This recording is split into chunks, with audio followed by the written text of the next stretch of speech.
আমাদের প্রিয় নবী রাসূল সাল্লাল্লাহু আলাইহি ওয়াসাল্লামের কলিজার টুকরা ফাতেমা রাদিয়াল্লাহু তাআলা আনহা, যিনি একের পর এক আল্লাহর কঠিন পরীক্ষায় পাশ করে জান্নাতের সর্দারনী উপাধি লাভ করেছেন। মা ফাতেমার অন্তর ছিল উদার। তিনি সবসময় নিজে না খেয়ে ক্ষুধার্তকে খাইয়েছেন। ঘরে খাবার না থাকায় শুধু পানি খেয়েও রোজা অতিবাহিত করেছেন। তার এমনই একটি কষ্টের রমজানের কথা আজ বলবো।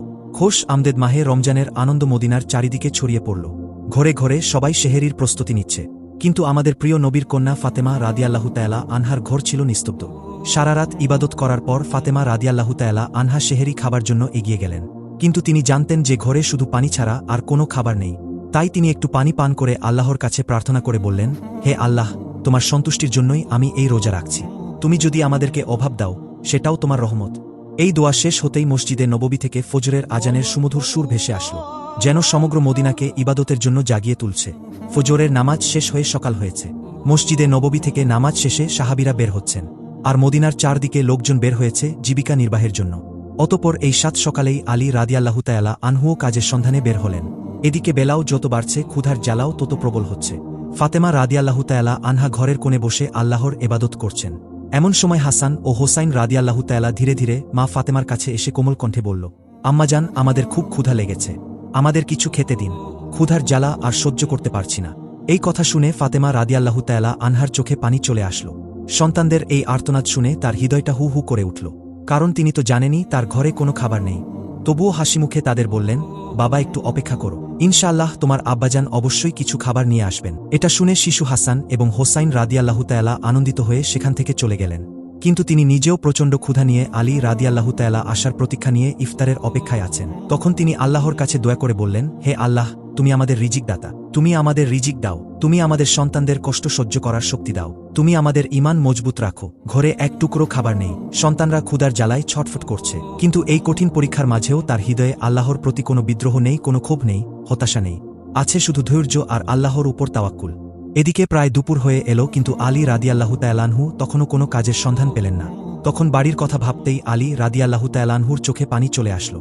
অবশেষে আলী রাদিয়াল্লাহু তাআলা আনহু এক সাহাবীর বাড়িতে গেলেন এবং সালাম দিয়ে বললেন, ভাই, আমাদের বাড়িতে কোনো খাবার নেই, একটি কাজের সন্ধান দিতে পারবেন? তখন সাহাবী বলল, ইয়া আলী, আমার সন্ধানে কোনো কাজ নেই, তবে আল্লাহর কসম, আমার ঘরে যদি কিছু খাবার থাকত অবশ্যই আমি সেখান থেকে আপনাকে কিছু দিতাম। কিন্তু আমার ঘরেও কয়েকদিন ধরে চুলায় আগুন জ্বলেনি, আমিও না খেয়ে আছি। এই কথা শুনে আলী রাদিয়াল্লাহু তাআলা আনহু স্তব্ধ হয়ে গেল। তখন তিনি সান্ত্বনা দিয়ে বললেন, নিশ্চয়ই আল্লাহ তাআলা কোনো না কোনো ব্যবস্থা করবেন।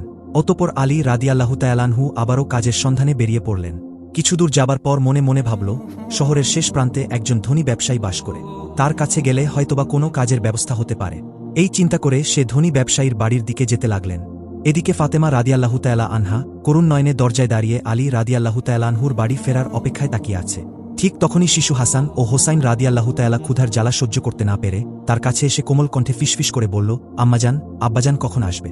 এই কথা শুনে ফাতেমা রাদিয়াল্লাহু তাআলা আনহার বুক ফেটে কান্না আসতে চাইল, চোখের কোণে অশ্রু চিকচিক করে উঠল। তবুও তিনি তাদের সান্ত্বনা দিয়ে বললেন, বাবা, একটু ধৈর্য ধরো, নিশ্চয়ই আল্লাহ আমাদের সাহায্য করবেন। অতঃপর আলী রাদিয়াল্লাহু তাআলা আনহু সেই ধনী ব্যবসায়ীর বাড়ি গিয়ে সালাম দিয়ে বললেন, ভাই, আপনার কাছে কোনো কাজ আছে? আমি কাজ করতে চাই।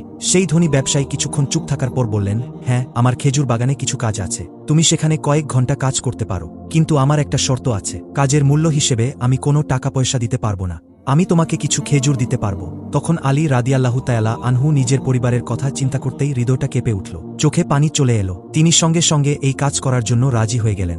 অতঃপর আলী রাদিয়াল্লাহু তাআলা আনহু খেজুর বাগানে কাজ করতে লাগল। খেজুর বাগানের মালিকের নির্দেশ অনুযায়ী সমস্ত কাজ একাই শেষ করলেন। এভাবে কয়েক ঘন্টা অক্লান্ত পরিশ্রম করার পর আলী রাদিয়াল্লাহু তাআলা আনহু ধনী ব্যবসায়ীর কাছে এসে বললেন, আপনার নির্দেশ অনুযায়ী সমস্ত কাজ শেষ করেছি, এবার আমার মূল্য পরিশোধ করুন।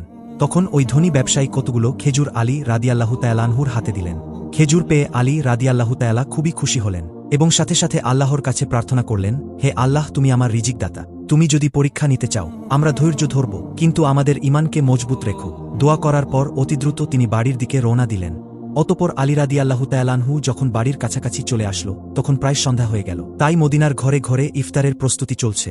ঠিক তখন আলী রাদিয়াল্লাহু তাআলা ক্লান্ত শরীরে বাড়িতে প্রবেশ করলেন, আর সাথে সাথেই দূর থেকে মসজিদে নববীর সুমধুর আজানের ধ্বনি ভেসে আসতে লাগল। কয়েকটি খেজুর ও পানি ছাড়া তাদের ঘরে ইফতারের জন্য আর কিছুই নেই। তবুও সেই ঘর যেন আল্লাহর রহমতে ভরে উঠল। সবাই ইফতারের জন্য একসাথে বসল। ফাতেমা রাদিয়াল্লাহু তাআলা আনহা হাসান ও হোসাইন এবং আলী রাদিয়াল্লাহু তাআলা আনহুকে 2টি করে খেজুর এবং নিজেও 2টি খেজুর নিয়ে ইফতার করবে। ঠিক এমন সময় একজন ভিক্ষুক বাইরে দাঁড়িয়ে আওয়াজ করে বলতে লাগল, মা সারাদিন কিছুই খায়নি, ক্ষুধার যন্ত্রণা আর সহ্য করতে পারছি না, দয়া করে আমাকে কিছু খাবার দিন। আমাদের মা ফাতেমার হৃদয় ছিল কোমল, অন্তর ছিল দয়ালু, তাই তিনি নিজের কথা না ভেবেই বললেন, আমার প্রাণের স্বামী, ইফতারের খাবারটুকুই ভিক্ষুককে দিয়ে দিন। তখন আলী রাদিয়াল্লাহু তাআলা আনহু বললেন, হে ফাতেমা, তুমি কি খেয়ে ইফতার করবে? তখন ফাতেমা রাদিয়াল্লাহু তাআলা আনহা বললেন, আমি শুধুমাত্র পানি পান করেই ইফতার করব। এই কথা শুনে আলী রাদিয়াল্লাহু তাআলা অবাক হলেন এবং সেই খাবারটুকু ভিক্ষুককে দিয়ে দিলেন এবং তিনি দোয়া করলেন, হে আল্লাহ, হে আমাদের রব, আমাদের এই ত্যাগ তুমি কবুল করে নিও। পরের দিন রোজা রাখার জন্য সেহরিতে ফাতেমা রাদিয়াল্লাহু তাআলা আনহা শুধু পানি পান করলেন। অতঃপর পরের দিন সকালবেলা আলী রাদিয়াল্লাহু তাআলা ইফতারের জন্য কিছু আটা সংগ্রহ করে বাড়ি ফিরলেন এবং ইফতারের জন্য ফাতেমা রাদিয়াল্লাহু তাআলা আনহা সেই আটা দিয়ে কয়েকটি রুটি বানালেন। এভাবেই সারাদিন অতিক্রান্ত হয়ে যখন চারিদিকে ইফতারের খুশির আমেজ বইছে, তখন ফাতেমা রাদিয়াল্লাহু তাআলা আনহার ঘর নীরব। তিনিও রোজা রেখেছেন, তবে সামান্য কয়েকটা রুটি আর পানি ছাড়া তার ঘরে ইফতারের আর আয়োজন কিছুই নেই। কিন্তু তবুও এই কষ্ট ও অভাবের মধ্যেই ধৈর্যর এক অপূর্ব সৌন্দর্য ফুটে উঠেছে মা ফাতেমার ছোট্ট ঘরে। ইফতারের সময় হয়ে গেছে, তাই হাসান ও হোসাইন রাদিয়াল্লাহু তাআলা আনহু তাদের বাবা আলী রাদিয়াল্লাহু তাআলা আনহুর সাথে বাড়িতে ফিরে আসতে লাগলেন। সবাই একসাথে বসে ইফতার করবে। ইফতারের সময় মাত্র 2টি করে রুটি নিয়ে যখন সবাই খেতে যাবে, ঠিক এমন সময় আবার বাইরে থেকে এক করুণ কণ্ঠ ভেসে আসলো, ইয়া আল্লাহ, আমি 3 দিন ধরে অভুক্ত। শুনেছি তোমরা আল্লাহর পথে দানশীল, যদি কিছু খাবার থাকে আমাকে দাও, ক্ষুধার যন্ত্রণা আর সহ্য করতে পারছি না। দানশীল ও মমতাময়ী ফাতেমা রাদিয়াল্লাহু তাআলা আনহা এই কথা শুনে তিনি আলী রাদিয়াল্লাহু তাআলা আনহুকে বললেন, আমার প্রিয় স্বামী, এই ভিক্ষুককে রুটিগুলো দান করে আসুন। তিনি বললেন, হে ফাতেমা, তুমি খাবে না? ফাতেমা রাদিয়াল্লাহু তাআলা আনহা বললেন, আমার যদি ক্ষুধা লাগে তবে সেও তো ক্ষুধার কষ্টে কাতরাচ্ছে। আমরা তো দুনিয়ার সুখের জন্য সৃষ্টি হইনি, আমাদের তো আল্লাহর সন্তুষ্টি অর্জন করাই একমাত্র উদ্দেশ্য। তখন আলী রাদিয়াল্লাহু তাআলা সেই ভিক্ষুককে রুটিগুলো দিয়ে আসলেন। এসে দেখলেন মা ফাতেমার হাতে শুধু পানি ছাড়া আর কিছুই নাই। তখন আলী রাদিয়াল্লাহু তাআলা মনে মনে বলতে লাগলেন, হে ফাতেমা, তুমি কি জানো তুমি কেমন পরীক্ষা দিচ্ছ? নিজে না খেয়ে অপরকে খাওয়ালে নিশ্চয়ই আল্লাহ তোমার এই দান কবুল করবে। ঠিক ওই সময়েই আল্লাহ রাব্বুল আলামিন হযরত জিবরাইল আলাইহিসসালামকে হুকুম করলেন, জিবরাইল, তুমি যাও, আমার প্রিয় হাবিব মুহাম্মাদের প্রিয় কন্যা ফাতেমা যেভাবে ত্যাগ ও ধৈর্যের সাথে কঠিন পরীক্ষা দিয়েছে তা অতুলনীয়। নিজে না খেয়ে অপরকে খাবার দিয়েছে, তার ঘরে এখন কোনো খাবার নেই, তুমি জান্নাত থেকে তাদের জন্য খাবার নিয়ে যাও। এই হুকুম পাওয়া মাত্রই জিবরাইল আলাইহিসসালাম জান্নাত থেকে সুগন্ধি রুটি, খেজুর ও মধু নিয়ে আলী রাদিয়াল্লাহু তাআলা আনহুর বাড়ির দরজার সামনে মানুষরূপে হাজির হলেন। তখন ফাতেমা রাদিয়াল্লাহু তাআলা আনহা শুধুমাত্র পানি দিয়ে ইফতার করে আল্লাহর ইবাদতে মগ্ন হয়ে পড়েছিলেন। তখনই ঘরের বাইরে থেকে আবার এক সুমধুর কণ্ঠ ভেসে আসলো। সেই কণ্ঠ শুনে আলী রাদিয়াল্লাহু তাআলা চমকে উঠে ঘরের বাইরে এসে দেখলেন একজন সুপুরুষ হাতে একটি খাবারে পূর্ণ পাত্র নিয়ে দাঁড়িয়ে আছে। তিনি জিজ্ঞেস করলেন, আপনি কে? সুপুরুষটি উত্তর দিল, আমি আল্লাহর পক্ষ থেকে প্রেরিত একজন দাস। তোমরা যেভাবে তোমাদের ক্ষুধা সহ্য করে অন্যের মুখে খাবার তুলে দিয়েছ তাতে আল্লাহ অনেক খুশি হয়েছেন, সেজন্য আল্লাহ রাব্বুল আলামিন জান্নাত থেকে তোমাদের জন্য রিজিক পাঠিয়েছেন। এই কথা শোনা মাত্রই আলী রাদিয়াল্লাহু তাআলা আনহুর অন্তর কেঁপে উঠল, চোখ জ্বলে ভরে গেল। অতঃপর জিবরাইল আলাইহিসসালাম খাবারগুলি দিয়ে সেখান থেকে বিদায় নিলেন।